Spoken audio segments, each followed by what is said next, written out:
오늘도 QLD, TQQQ 검색창을 열어두셨나요?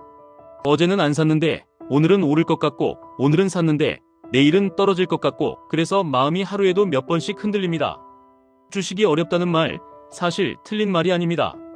그런데 더 무서운 건 어렵기 때문이 아니라 거의 모든 개인 투자자가 똑같은 실수로 무너진다는 겁니다. 아마 이런 경험이 있으실 겁니다. 처음엔 관심도 없었습니다. 그런데 어느 날부터 주변이 시끄러워집니다.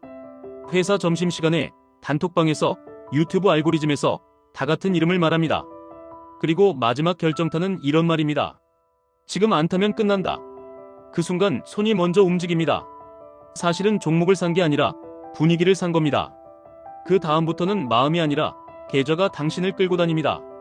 개인 투자자 10명 중 9명이 큰돈을 잃는 실수, 그건 종목을 몰라서가 아닙니다. 차트를 못 봐서도 아닙니다. 그 실수는 단 하나, 시장이 가장 좋을 때 들어가고 시장이 가장 싫을 때 나오는 겁니다. 그리고 QLD, TQQQ는 그 실수를 아주 빠르게, 아주 크게, 아주 치명적으로 증폭시킵니다. 첫 번째, 왜 우리는 늘 고점에서 사고 저점에서 팔까요? 시장이 좋을 때는 세상이 친절해집니다. 뉴스도 유튜브도 커뮤니티도 다 같은 말을 합니다. 이 종목은 약점이 없다. 이 산업은 이제 시작이다. 지금 미국 주식이 미쳤다. 좋은 얘기가 너무 많아지면 사람은 위험을 계산하지 못합니다. 가격이 비싸진 이유를 찾지 않고 비싸도 사야 하는 이유만 찾습니다. 그때 들어온 사람의 매수 가격이 곧 평단가라는 유령이 됩니다. 반대로 시장이 안 좋을 때는 세상이 차가워집니다. 같은 종목인데도 갑자기 욕을 먹고, 같은 산업인데도 갑자기 끝났다고 합니다.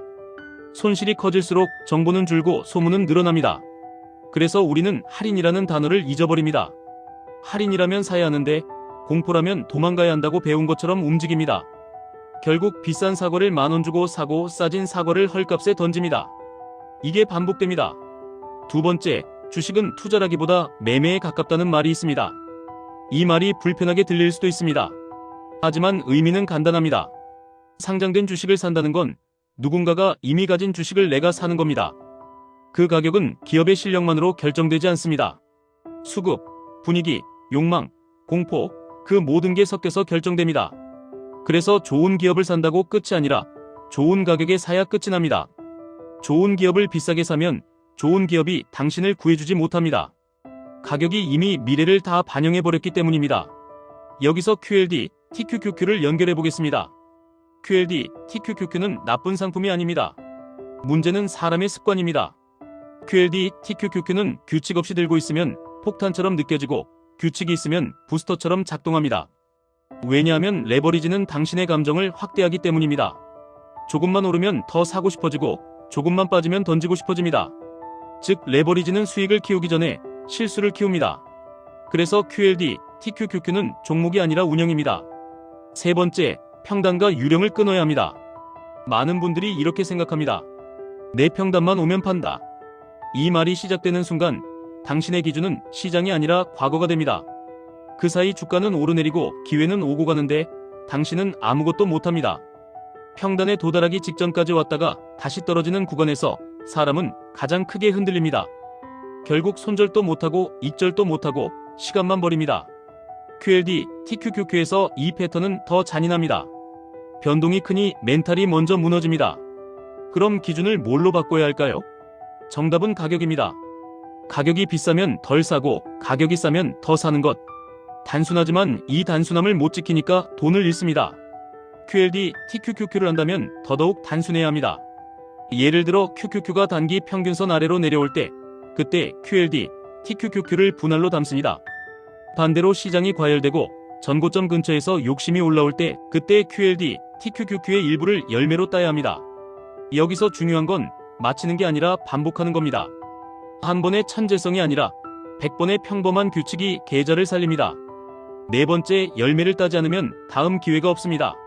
목돈 투자자는 무한히 살 수 없습니다. 한 번에 다 들어가면 다음 조정이 와도 살 돈이 없습니다. 그래서 수익이 날 때 일부를 팔아 현금을 만들고 그 현금으로 다음 하락에서 다시 사는 겁니다. 이 과정이 반복되면 돈이 아니라 수량이 늘어납니다.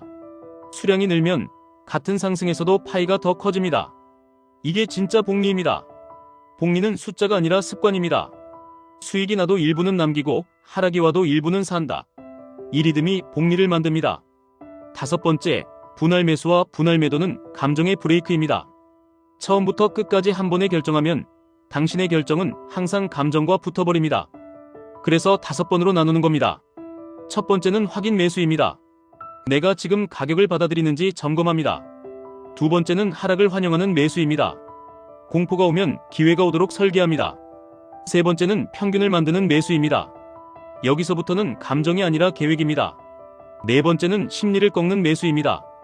여기서 대부분이 포기합니다. 그래서 여기서 이깁니다. 다섯 번째는 마지막 탄창입니다.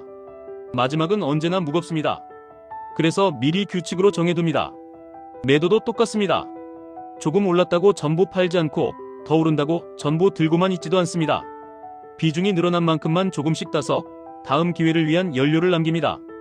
여섯 번째, 현금은 목숨줄입니다. 현금을 들고 있으면 수익이 덜 나는 것 같아서 불안해집니다. 그런데 현금이 없으면 하락이 왔을 때 불안이 공포로 바뀝니다. 공포는 매도를 부릅니다. 그래서 개인 투자자는 바닥에서 던집니다. 현금은 수익을 위한 도구이기 전에 생존을 위한 장치입니다. QLD, TQQQ는 생존이 곧 수익입니다. 현금이 있다는 건 떨어져도 견딜 수 있다는 뜻이고, 견딘다는 건 결국 싸게 살 수 있다는 뜻입니다. 일곱 번째, 자산 배분과 리밸런싱은 감정을 이기는 시스템입니다. 목표 비중을 정해두면 주식이 너무 오른 날에는 자동으로 일부를 팔게 됩니다. 반대로 크게 빠진 날에는 자동으로 사게 됩니다. 이게 바로 비쌀 때 팔고 쌀 때 사는 구조입니다. 사람의 심리는 반대로 움직이는데 시스템은 그 반대로 움직이게 합니다. QLD, TQQQ 같은 레버리지에서는 이 시스템이 없으면 결국 감정이 운전대를 잡습니다. 당신이 차트를 보는 시간이 길어질수록 시장을 맞히는 게 아니라 시장에 끌려다닙니다. 그래서 시스템이 필요합니다. 보고 판단하는 게 아니라 정해진 대로 실행하는 것. 마지막으로 레버리지를 한 방으로 끝내려 하지 마십시오. 몰빵은 전략이 아니라 기도입니다. 레버리지의 진짜 위험은 하락률이 아니라 하락 구간에서의 행동 실수입니다. 빚을 내면 이자를 내야 하고 이자를 내면 시간을 못 버팁니다. 시간을 못 버티면 가장 나쁜 가격에 팔게 됩니다. 그래서 QLD, TQQQ는 반드시 분할로 들어가고 반드시 분할로 나와야 합니다. 그리고 한 가지 더, 레버리지를 오래 들고 갈수록 구조적 비용이 쌓인다는 사실을 잊지 마십시오. 그래서 더더욱 오를 때 일부를 따고 내릴 때 다시 담는 리듬이 필요합니다. 정리하겠습니다. QLD, TQQQ는 누군가에게는 폭탄이고 누군가에게는 부스터입니다. 차이는 재능이 아닙니다. 차이는 규칙입니다. 오늘부터는 한 가지 약속만 하십시오. 분위기가 아니라 가격을 보겠다. 평단이 아니라 기준을 보겠다. 수익이 나면 일부를 따서 현금을 만들겠다. 그리고 공포가 올 때 그 현금으로 다시 담겠다. 이 약속을 지키는 순간 당신은 더 이상 호구가 아닙니다.